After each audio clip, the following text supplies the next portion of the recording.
बुद्धू अपने माता पिता का इकलौता पुत्र था। वह बचपन से ही बुद्धू था, इसलिए सब उसे बुद्धू कहकर पुकारते थे। बुद्धू का कोई मजाक उड़ाता तो वह भी उसे अपनी प्रशंसा लगती। बुद्धू के माता पिता उसके भविष्य को लेकर बहुत चिंतित रहते। बुद्धू जैसे जैसे बड़ा हुआ वैसे वैसे वह और अधिक बुद्धू होता गया। एक दिन बुद्धू के एक दोस्त का विवाह हुआ। बुद्धू ने देखा कि विवाह में तो बड़े गाजे बाजे बजते हैं, मिठाइयाँ खाने को मिलती हैं, अच्छे अच्छे कपड़े पहनने को मिलते हैं। तो उसने अपने पिता से कहा कि वे उसका भी विवाह करा दें। पिता ने उसे बहुत समझाया कि वह अभी विवाह के योग्य नहीं हुआ है, किंतु बुद्धू मानने को तैयार नहीं था। जब मेरे दोस्त का विवाह हो गया तो मेरा क्यों नहीं हो सकता है, बुद्धू की हट थी। तेरा दोस्त बुद्धिमान है लेकिन तू बुद्धू है, उसके पिता ने उसे समझाने का प्रयास किया। विवाह तो लड़की से करना है, फिर इसमें बुद्धिमान या बुद्धू होने की क्या बात है, बुद्धू ने रूठते हुए कहा। बात यह है बेटा कि तुझसे कोई काम करते तो बनता नहीं है, 4 पैसे कमा नहीं सकता, फिर अपनी पत्नी को खिलाएगा कहाँ से, पिता ने स्पष्ट शब्दों में कहा। जैसे मैं खाता हूँ वैसे वो खाएगी। मैं कोठे से अनाज निकाल कर माँ को देता हूँ तो वो चक्की में उसे पीसती है, फिर हम खाते हैं। वैसे ही वो भी कोठे से अनाज निकाल कर माँ को देगी, माँ पीसेगी और हम सब खाएंगे, बुद्धू ने भोलेपन से तर्क दिया।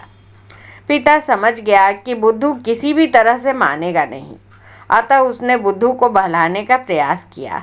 ठीक है, जो तू कहता है तो मैं तेरा विवाह करा दूंगा, मगर पहले तू लड़की से मिलकर उसे पसंद कर लेना, फिर मुझे बताना, पिता ने कहा।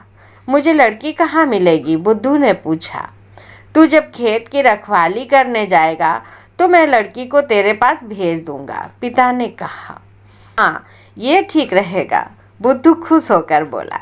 बुद्धू के पिता ने बुद्धू से कह तो दिया कि वह खेत में लड़की को भेज देगा, लेकिन अब वह लड़की भेजे कहाँ से। समूचे गांव में एक भी लड़की ऐसी नहीं थी जो बुद्धू से मिलने को भी तैयार होती। बुद्धू के पिता ने बहुत सोच विचार किया और अंततः एक कुम्हार के पास गया। मुझे एक मिट्टी की लड़की चाहिए, बिल्कुल असली जैसी, कद काठी वाली, बुद्धू के पिता ने कुम्हार से कहा। कुम्हार ने असली लड़की जैसी मिट्टी की एक मूर्ति बना दी। बुद्धू के पिता ने लड़की की मूर्ति ले जाकर खेत में बने मचान पर रख दिया। रात को खेत की रखवाली करने के लिए जब बुद्धू मचान पर पहुंचा तो वहां बहुत अंधेरा था। वह रात भर मचान पर चढ़कर खेत की रखवाली करता रहा, किंतु उसे लड़की की मूर्ति दिखाई नहीं दी। भोर होने पर वह मचान से उतरा और घर आया। आते ही अपने पिता पर बिगड़ने लगा। आपने कहा था कि आप खेत में किसी लड़की को भेजेंगे ताकि मैं उसे देखकर पसंद कर सकूं, मगर आपने नहीं भेजी, आप झूठे हैं। नहीं रे बुद्धू, मैं झूठा नहीं हूँ, मैं स्वयं एक लड़की को मचान पर बिठा कर आया था। क्या तुमने उससे बातें भी नहीं की, बुद्धू के पिता ने कहा। हैं, वहाँ तो कोई लड़की नहीं थी, बुद्धू चकित होकर बोला। अरे वाह, कैसे नहीं थी, मैं उसे स्वयं वहाँ बिठा कर आया हूँ, बुद्धू के पिता ने झूठ बोलते हुए कहा। ऐसा है तो मैं अभी खेत में जाता हूँ, उससे मिलकर आऊँगा, बुद्धू ने कहा और खेत जाने के लिए उठा। ठीक है, जाओ, लेकिन एक बात का ध्यान रखना, यदि तुम उससे किसी भी प्रकार का हट करोगे तो वो तुमसे रूठ जाएगी और तुम्हारे लिए वह मिट्टी की हो जाएगी, बुद्धू के पिता ने बुद्धू को आगाह किया।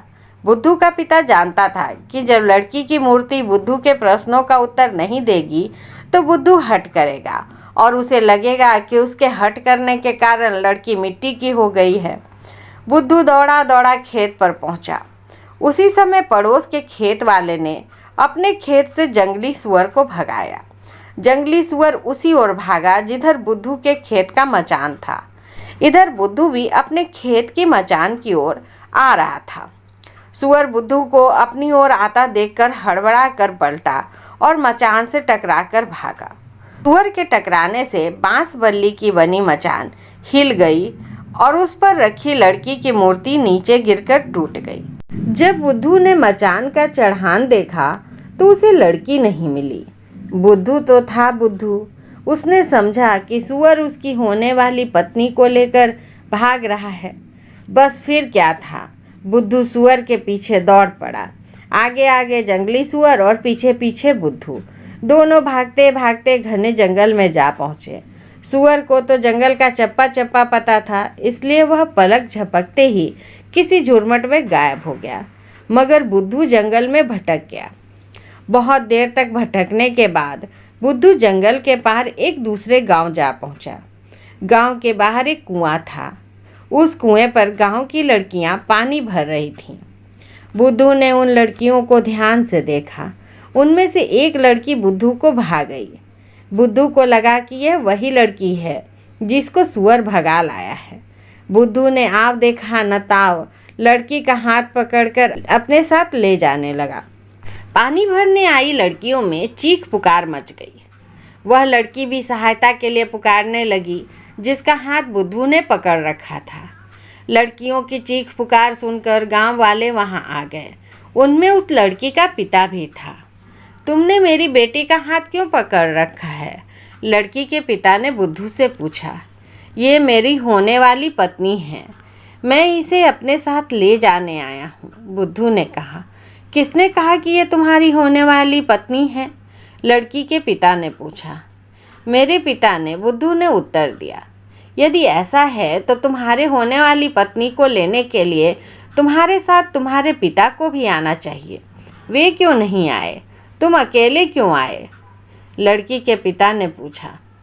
मैं तो इसका पीछा करते करते यहाँ तक आ गया।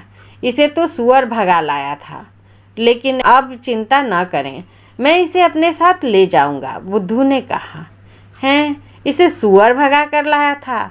हाँ बेटा, तुम्हारा नाम क्या है?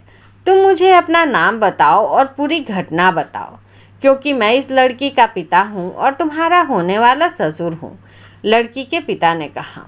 मेरा नाम बुद्धू है, कहते हुए बुद्धू ने अपने पिता से हुई बातचीत से लेकर जंगल में सूअर का पीछा करते हुए कुएं तक आने की पूरी घटना सुना डाली। लड़की का पिता समझ गया कि बुद्धू यथा नाम तथा गुण है। उसे लगा कि यह लड़का मूर्ख अवश्य है, लेकिन उसकी पुत्री का ध्यान रखेगा। यह विचार करके लड़की के पिता ने अपनी लड़की का विवाह बुद्धू के साथ करा दिया और उसे अपने साथ अपने ही गांव में बसा लिया। बुद्धू अपनी पत्नी के साथ हंसी खुशी रहने लगा। एक दिन अचानक उसे अपने माता पिता की याद आने लगी। उसे लगा कि माता पिता से मिले बहुत दिन हो गए हैं और उसने अभी तक अपनी पत्नी भी उन्हें नहीं दिखाई है। बुद्धू ने अपने ससुर से कहा कि वह अपने गांव जाना चाहता है और साथ में अपनी पत्नी को भी ले जाना चाहता है। ठीक है, यदि तुम जाना चाहते हो तो जाओ, वैसे भी मेरी बेटी को अपने ससुराल में रहना चाहिए, बुद्धू के ससुर ने कहा। वह अब तक बुद्धू की मूर्खताओं से तंग आ चुका था, इसलिए उसने सहर्ष अनुमति दे दी। इधर बुद्धू की पत्नी बुद्धू जैसा मूर्ख पति पाकर दुखी थी। उसे लगा कम से कम बुद्धू के परिवार के लोग तो मूर्ख नहीं होंगे, उनके सहारे जीवन कट जाएगा। फिर उसे इस बात का भी मलाल था कि उसके पिता ने बुद्धू जैसे मूर्ख व्यक्ति से उसका विवाह करा दिया, जबकि उसे अच्छे लड़के मिल सकते थे। इसलिए बुद्धू की पत्नी भी खुशी खुशी साथ जाने को तैयार हो गई। बुद्धू और उसकी पत्नी परिवार वालों और गांव वालों से विदा लेकर चल पड़े। बुद्धू के ससुर ने बुद्धू के गांव का सही रास्ता अपनी बेटी को समझा दिया था। बुद्धू अपनी पत्नी के साथ जिस रास्ते से लौट रहा था, उस रास्ते पर एक गांव पड़ा। उस गांव में मेला लगा हुआ था। नाना प्रकार की वस्तुओं की दुकानें सजी हुई थी। बुद्धू ने देखा कि एक दुकान पर बढ़िया बढ़िया रंग बिरंगे कपड़े बिक रहे थे। बुद्धू अपनी पत्नी सहित उस दुकान पर पहुंचा और उसने अपने लिए, अपनी पत्नी के लिए और अपने माता पिता के लिए अच्छे अच्छे कपड़े पसंद कर लिए। इन कपड़ों को अच्छे से एक थैले में रख दो, इन्हें मैं अपने साथ ले जाऊंगा, बुद्धू ने दुकानदार से कहा। ले लीजिए, दुकानदार ने कपड़े एक थैले में रखे और बुद्धू को पकड़ा दिए। बुद्धू ने थैला लिया और चल दिया। अरे साहब, कपड़ों के पैसे तो देते जाइए, दुकानदार चिल्लाया। पैसे? कैसे पैसे? बुद्धू ने चकित होकर पूछा। अरे वाह, आपने ये जो कपड़े खरीदे हैं उनके पैसे नहीं देंगे क्या? दुकानदार क्रोधित होते हुए बोला। लेकिन पैसे तो मेरे पास नहीं हैं, बुद्धू ने कहा। वह चलते समय बटुआ रखना भूल गया था जो उसके ससुर ने उसे दिया था। तो फिर आप ये कपड़े नहीं ले जा सकते हैं, दुकानदार ने थैला वापस लेते हुए कहा। मगर ये कपड़े मुझे बहुत पसंद आए हैं और मैं उन्हें लेना चाहता हूँ, बुद्धू ने कहा। ठीक है, यदि आप इन्हें लेना ही चाहते हैं और आपके पास पैसे नहीं हैं तो आप मुझे इन कपड़ों के बदले कुछ और दे दीजिए, दुकानदार ने बुद्धू की इच्छा का ध्यान रखते हुए कहा। इस पर बुद्धू सोच में पड़ गया। वह कपड़ों के बदले दुकानदार को क्या दे? बुद्धू ने विचार किया कि उसके पिता के गांव में लगभग हर घर में एक पत्नी है, लेकिन हर घर में इतने सुंदर कपड़े नहीं हैं। यदि वह इन कपड़ों को ले जाकर अपने गांव वालों को दिखाएगा तो उसके गांव वालों की आंखें खुली की खुली रह जाएंगी। बुद्धू ने उस दुकानदार से कहा कि कपड़ों के बदले उसकी पत्नी को रख ले। दुकानदार बुद्धू की बात सुनकर पहले तो चकित रह गया, फिर वह समझ गया कि यह व्यक्ति सचमुच मूर्ख है। उसने देखा कि उसकी पत्नी सुंदर और सुशील है, अतः वह बुद्धू की पत्नी के बदले कपड़े देने को तैयार हो गया। जब बुद्धू की पत्नी को इस बात का पता चला तो उसने भी यह सोचकर संतोष कर लिया कि ऐसे व्यक्ति के साथ जीवन व्यतीत करने से तो अच्छा है कि उससे अलग हो जाया जाए। उसे पास ही अपने गांव का एक आदमी दिखाई दिया। बुद्धू की पत्नी ने उस आदमी को अपनी व्यथा कथा सुनाई। उस आदमी ने बुद्धू के जाने के बाद उस दुकानदार को कपड़ों के पैसे दिए और बुद्धू की पत्नी को छुड़ाकर उसके पिता के पास ले गया। इधर बुद्धू अपने पसंद के कपड़े लेकर अपने गांव चल दिया। गांव के बाहर उसे अपने एक पुराना मित्र मिला। बुद्धू, रे बुद्धू, तू अकेला कैसे? तेरी दुल्हन कहाँ है? मित्र ने पूछा। उसे पता था कि बुद्धू अपनी पत्नी की खोज में गांव से चला गया था। पिता ने दुल्हन दिलाई, सुअर उसे ले भागा। मैं पहुंचा दुल्हन के गांव, जुड़ा ब्याह का धागा, बुद्धू ने कहा। वो दिखने में कैसी है? मित्र ने जिज्ञासावश पूछा। दिखने में वो है सुंदर, लेकिन कपड़े उससे भी सुंदर, बुद्धू ने कहा। अरे जीती जागती दुल्हन की भला कपड़ों से कैसी तुलना? मित्र ने चकित होकर पूछा। सुअर भगाकर दुल्हन पाई, दुल्हन देकर कपड़े पाए, कपड़े ऐसे सुंदर सुंदर सबके मन पर रौब जमाए, बुद्धू ने बड़ी शान से कहा। बुद्धू की बात सुनकर उसके मित्र ने अपना सिर पीट लिया। इसके बाद बुद्धू अपने घर पहुंचा। अरे बुद्धू मेरे बेटे, तू कहाँ चला गया था? तेरी दुल्हन कहाँ है? और ये इस थैले में क्या है? अपने पुत्र को बहुत समय बाद अपने सामने पाकर बुद्धू का पिता भाव विभोर हो उठा। उसने बुद्धू पर प्रश्नों की झड़ी लगा दी। पिताजी, सुअर भगा के दुल्हन पाई, दुल्हन दे के कपड़े पाए, कपड़े ऐसे सुंदर सुंदर सबके मन पर रौब जमाए, बुद्धू ने अपने पिता से कहा। क्या कहा तूने? इन कपड़ों के बदले अपनी दुल्हन किसी और को दे दी?